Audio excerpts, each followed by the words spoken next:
Puis donc c'est vraiment une action qu'on fait souvent, puis on sait qu'on a besoin de manger pour vivre, en tout cas du moins à long terme.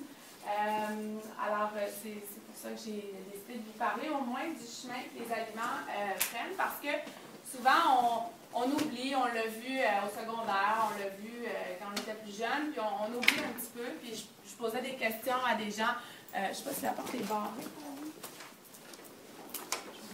Oui, la porte est barrée, puis je vais la laisser là. Fait que souvent, tu sais, il y a des gens qui me disaient « Ah, j'ai mal au foie », là, ils se tenaient au mauvais endroit, ou des choses comme ça. Bonjour! Alors, je me suis rendu compte qu'il y a des gens qui ne savaient pas où était la plupart de leurs organes dans le système digestif. Fait que je trouvais que c'était important de faire un petit rappel. Alors, peut-être que ça va être redondant pour certaines personnes au début pour l'anatomie, mais je suis certaine que vous allez apprendre plein de choses aujourd'hui. Du moins, je l'espère. Au moins que ça va vous rafraîchir la mémoire. Donc, bien évidemment, quand on parle du système digestif, on parle des nutriments. Alors, les aliments, on veut savoir à quoi ça sert. Hein? Alors, leur rôle, il y a plusieurs rôles. Tout d'abord, vous le savez, hein, quand ça fait quelques heures qu'on n'a pas mangé, on est plus fatigué, donc l'énergie, les nutriments vont aller vraiment nourrir nos cellules. Aussi, donc l'énergie, les cellules, toutes les cellules de notre corps ont besoin d'énergie pour fonctionner. Et ça va aussi constituer les hormones. Alors, des personnes qui ont des carences avec certains nutriments, bien, souvent au niveau hormonal, il va y avoir des petits débalancements. Bonjour. Bonjour. Donc, c'est ça. Et aussi, évidemment, les protéines, c'est pour construire pratiquement tout ce qui nous constitue. Donc, les muscles, les os, la peau, tout ça, c'est fait de protéines. Alors, c'est pour ça que c'est important aussi, les protéines. On en parle, vous en entendez souvent parler. Puis, finalement, bien, on se fait des réserves. Alors, dans les tissus adipeux, on va faire certaines réserves. Il va en avoir dans le foie aussi. Donc, à certains endroits, le corps va se faire des réserves parce que on sait jamais, hein, si le corps ne prend pas de chance. Puis aussi, bien, quand ça fait 4 heures qu'on a mangé, bien là, il va peut-être commencer des fois aussi à aller puiser dans ses petites réserves. Donc, surtout quand on dort la nuit, il peut aller chercher ces petites réserves-là pour continuer de bien fonctionner. Les nutriments, bien, il y en a plusieurs. Vous les connaissez pas mal. En gros, d'habitude, on en entend beaucoup parler, surtout si vous regardez les valeurs nutritives derrière quand vous achetez des aliments. Alors, on a les glucides, je vais juste les passer vite fait, puis après je vais revenir.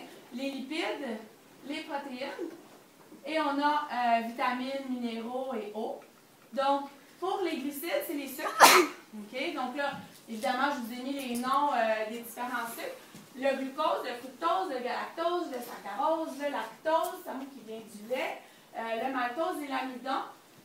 En fait, le corps, lui, le seul sucre qui va servir pour faire fonctionner les cellules, c'est le glucose. Alors, à la base, c'est vraiment celui-là dont il a besoin.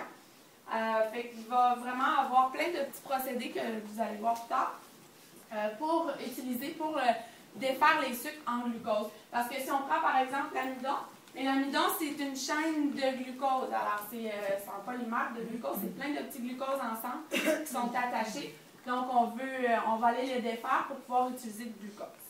Et évidemment, bien, les glucides, on les trouve dans plein de produits, dans plein d'aliments. C'est sûr qu'on connaît les céréales, le pain, tout ça, le sucre, hein, tous les produits qui ont plein de sucre. Donc, évidemment, on sait que le glucose se retrouve là, mais il se retrouve dans plein d'autres aliments, comme le fructose dans les fruits. Il y en a aussi dans les légumes. Donc, c'est ça. Alors, c'est notre source d'énergie. Et le corps aussi, vous allez voir un petit peu plus loin, il peut se faire une réserve avec le glycogène. Le glycogène, tout ce que c'est, dans le fond, c'est pour stocker le glucose. Quand on le défait après, dans le foie, ou dans les muscles, notre corps, il va aller prendre les petits glucoses qu'il n'a pas utilisés, puis il va faire une petite chaîne avec pour bien les stocker. Comme si on mettait des blocs Lego ensemble pour les ranger comme il faut. Alors, c'est ce qu'il va faire. Les lipides. Alors, les lipides, des fois, quand on veut faire attention à notre poids, on dit oh, on essaie de faire attention aux lipides, mais les lipides, on en a vraiment besoin. Alors, il ne faut pas les couper complètement. C'est important d'avoir des bons gras. Pour ça, je vous ai mis des avocats, de l'huile d'olive, J'ai mis un bon steak. Alors, parce que les lipides, on les retrouve dans la viande aussi, dans les viandes animales.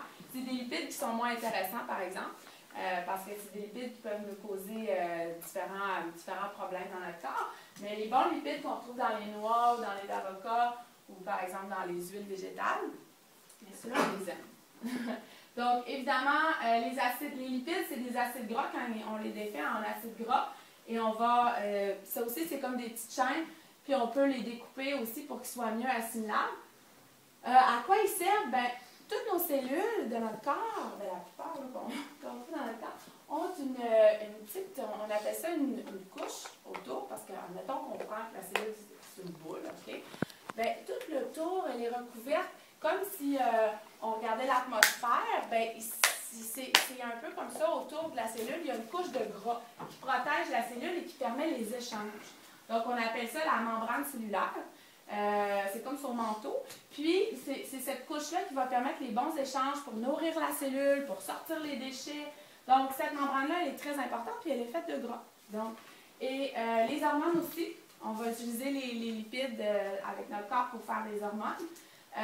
Et évidemment, ben, l'énergie et le stockage, qu'on aime un petit peu moins des fois.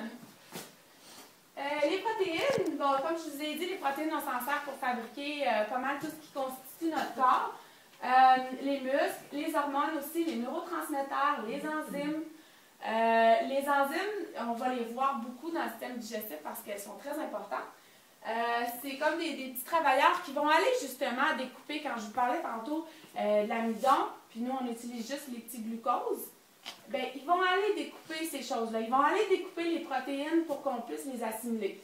Parce qu'en fait, une protéine, c'est un peu comme l'amidon que je vous ai parlé tantôt, c'est comme un collier de billes avec plein d'acides aminés. OK? Puis nous, notre corps, il ne peut pas prendre le collier au complet, il veut faire ses propres colliers. Alors, ce qu'il fait, il va aller défaire les billes, puis après ça, il va pouvoir les réutiliser comme il veut pour construire nos muscles, notre peau, nos organes et tout ça, là, pour régénérer nos cellules. Donc, les acides aminés, on peut en construire, mais on a aussi besoin de certains de l'extérieur. C'est pour ça que j'ai mis ici 20 et 8.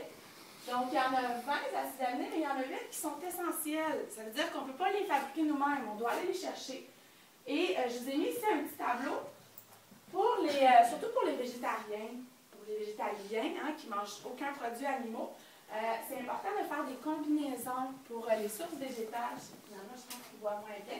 Alors, c'est sûr que je ne vais pas m'attarder à ça parce que ce n'est pas nécessairement notre sujet, mais je pense que des fois, c'est important de savoir que, justement, les acides aminés, il y en a qu'on a besoin, c'est ceux-là. Donc, tryptophane, méthionine, valine, thréonine, phénylalanine, leucine, isoleucine et lysine. Donc, c'est les essentiels ici chez le nourrisson, seulement ces deux-là.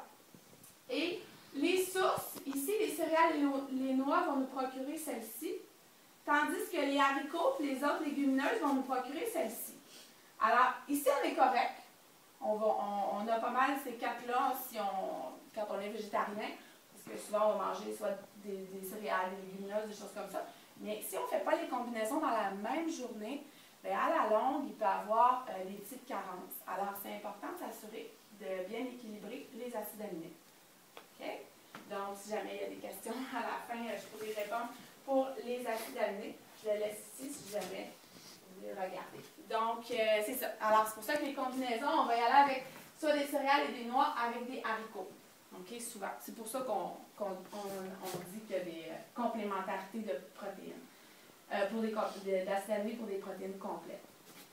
Alors, c'est ça pour les protéines. Je m'excuse, je vais vite pour les nutriments, mais c'est parce que vraiment, le sujet, c'est plus pour le système digestif, mais on pourrait passer des heures, c'est tellement intéressant. Pour les autres, évidemment, on a les vitamines, les minéraux et l'eau. Les vitamines, vous les connaissez, là, la plupart, j'imagine. Il y a des vitamines qui s'assimilent mieux, en fait, qui vont s'assimiler avec de l'eau, dans l'eau. Dans notre corps, il y a de l'eau, inquiétez-vous pas, on est équipé, 70% de notre corps. Alors, ces vitamines-là sont hydrosolubles, donc c'est les B et la vitamine C. Et on a des vitamines qui sont liposolubles, donc qui vont être assimilées à partir des gras. C'est les vitamines A, D, E, K. Donc, elles sont liposolubles. Et on a aussi les minéraux que vous connaissez, donc fer, calcium.